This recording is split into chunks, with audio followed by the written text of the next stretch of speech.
After a little bit of a break in releasing videos, I am now going to play a new game. I say it's a new game, it's not a new game. It's a game from 1990, Chase HQ 2. And actually you can see the price. This game was originally just £5.50. Although that doesn't mean to say that's how much it cost brand new. That might have been a second-hand price. But notice there that it does say Spectrum 128 plus 2 plus 3. So this game doesn't support 48K Spectrums at all. Which hopefully that means a bigger, better game. Inside the box we have a fairly standard Ocean cassette. Although it does have a nice little Chase HQ logo on there.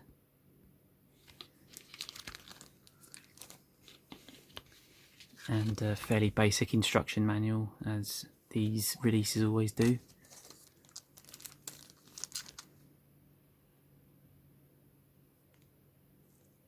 There seems to be a bit of paper on the reel there. It's a bit weird. If I can get that in focus. There does appear to be something white on the magnetic tape on the inside there, so I don't know if this game's going to load. If it loads, great.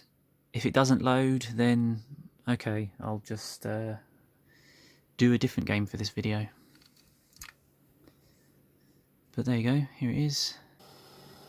Can you believe my cheap computer from the mid-80s has started to get faults?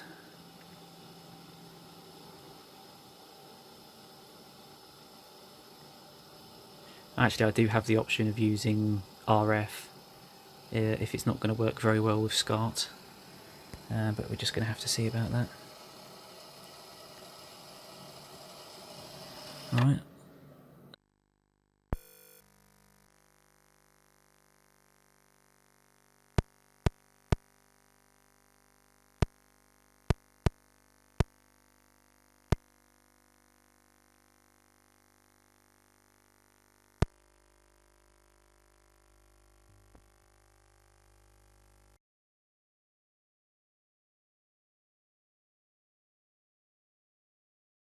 Not all computers output the sound of the loader to the TV, but the Spectrum does. The Amstrad does as well. I think it's only really the Commodore 64 that you don't hear the loading sound come through the TV. And that actually might be the reason why a lot of Commodore 64 games have got loader tunes. Never really thought about that before.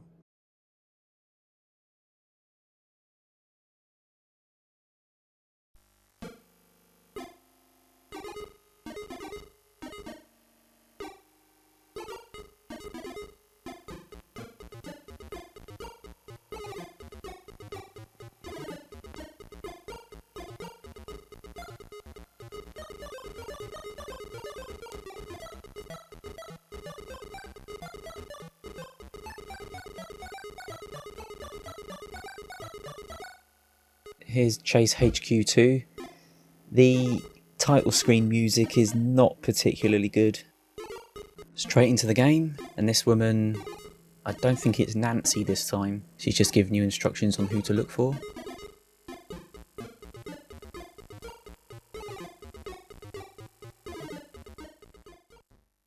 No surprises here, it looks like a Spectrum game. Well, first things first, the way it plays, it's surprisingly easy. It's quite difficult to actually see what's on the road because of everything being in monochrome. And also the frame rate is not amazing. It's not unplayable, but it is quite bad. All the graphics are really small as well. You can barely see that when you're shooting, there's a little guy that pops out of the right hand side of the car, which would be the driver's side. Well, I guess this is America, so the right hand side is the passenger side, isn't it?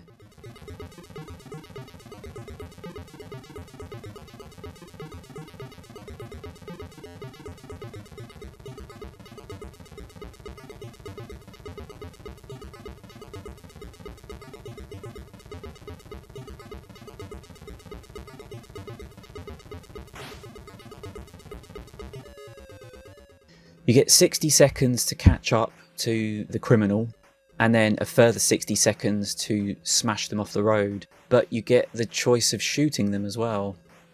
You can see on the left hand side there's a damage bar.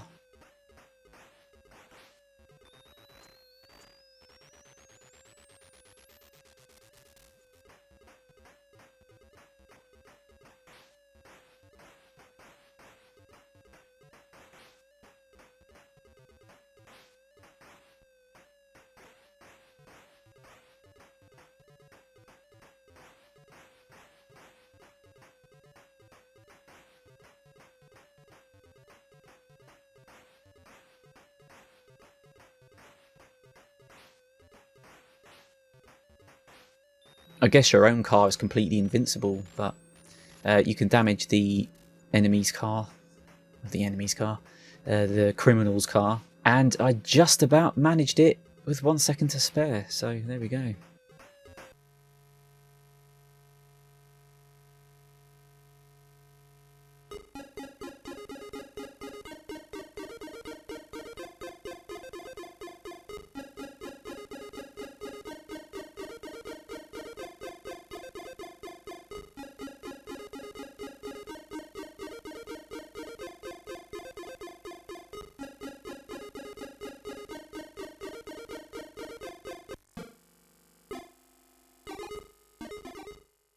It's a 128k only game, so they can afford to put a little bit of extra in there. You know, so they do have a bit of extra RAM to mess about with, which for an 8-bit machine does make quite a lot of difference. And see here we've got a new background.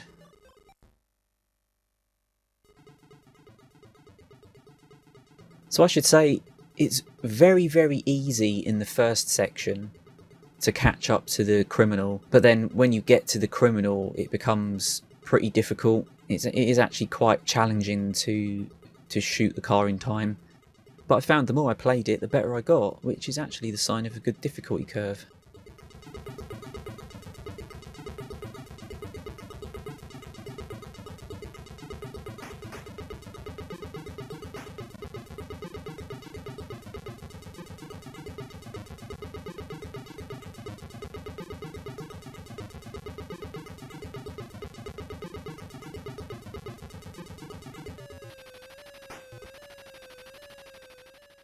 Oh yeah, the helicopter's dropped a rocket launcher for me. I don't know if I picked it up or missed it. It doesn't look like I picked it up. You know, the music is not good. It's not a good tune. It's like a string of notes, basically, but it does surprisingly kind of push you along. It's very weird. It shouldn't work, but it does. And I think the whole package seems to be just slightly better than the sum of its parts. Because the graphics are small, the frame rate's not great. The concept is a good concept, which worked very well in the first game. But comparing it to the first game, it actually pales in comparison, but it's still not a bad game, you know. And I'm not just trying to be a contrarian, but I do find that a lot of people do play games and just sort of, you know, they're sitting here in 2023 and just going, oh, look at this, what a load of rubbish. But I think even in the context of people that only had experienced Spectrum games in the 80s and early 90s, this game would be okay, but not amazing. And it's one that I probably won't load up and play it again all that often. I think I'd give it a solid 7 out of 10.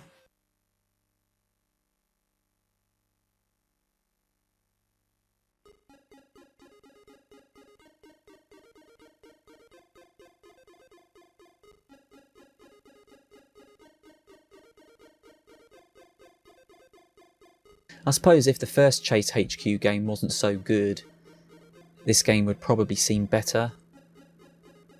I have played the first Chase HQ game on the Amstrad, and it's about as good on the Spectrum. Obviously less colour. Oh god, why is that helicopter flying through a tunnel? But I should talk about the controls, really, shouldn't I? The controls are alright. I think it helps that the game's quite easy. You don't really get stopped by pedestrian cars. I mean, you get sections like this where there's a lot of stuff on the road, but you can't really see it because of just how low down the view is and how everything's monochrome. But it's easy to play.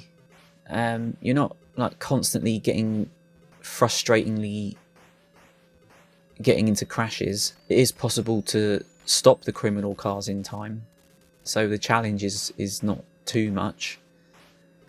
But one problem is that there's not enough buttons for all of the functions. See, you can shoot in this, but there's also a turbo. There's only one button, so you have to use the spacebar to use your turbo, and the fire button to shoot, and then you have to press up and down for accelerate and brake. Thankfully there's no gears, because they wouldn't be able to fit that in. But I've always found having gears in games like this is actually just a bit annoying. So they've cut that out. Oh god, I've just T-boned that flipping coach there. Well, the reason why I bought this game, I bought it very recently, is that I've always been curious about this game because it's one of those holy grail games for the Amstrad GX4000 and Amstrad Plus. There is one video of this on the internet for the Amstrad, and it's quite clearly a Spectrum port with extra colours, but it's one of those games that it either sold extremely poorly or it just had a limited production run and very few copies made it out into the wild. But either way, it wouldn't have sold very well, and there's only 2 known copies that are actually in people's hands today. But I was just curious about it, and I know that I'm likely to never get a copy of Chase HQ2 for the Amstrad, and I just wanted to see what it was like, and it turns out that it's not great, and that might have been the reason why it didn't really get published in a big way for the GX4000. This game came out in 1990, so it would have been one of those games released in the launch window for the GX4000. There were actually cartridge games being released in 1991 and 1992, believe it or not, even though it was a flop console and not big sales at all. So that's the reason why I've bought this game, and you know, it'd be nice if a copy surfaced and somebody dumped it for Amstrad users, but as it is, we're not really missing out on much. It's an okay game, it's perfectly playable.